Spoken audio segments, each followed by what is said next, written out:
台北股市伫过年了后开红盘，伫台积电带头，今早盘一声就冲600点，落尾收伫咧18644点，起548点。台积电股价收伫咧697块，市值超过18条。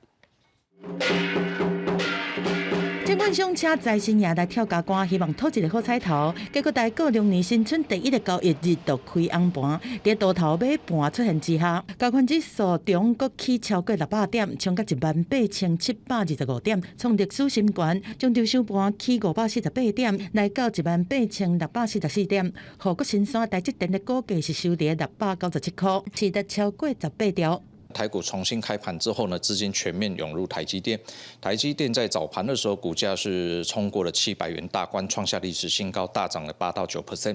这也带动台股今天的一个大涨。分析师讲，台股封关期间，台积电 ADR 伫美国是起超过10%，投资人看好台积电补起的行情，连同台股走势开红盘，加上全球今年开始行入降利息的循环，拢帮助外资扩大加码的趋势。证交所早起举行新春团拜，金管会主委黄天木和证交所董事长林修明，致辞的时阵拢强调讲，今年拄着真侪国际大选，地缘政治一定要注意，一点嘛袂当大意。由于我们有多国的政治的选举，对政治情势的这样子的影响，所以我们对于全球的政经的情势的这样子的一个风险，我们台视要深具的这样子的一个谨慎的心态，不能只是以维持现状为满足，我们要比别人加快努力2倍到3倍，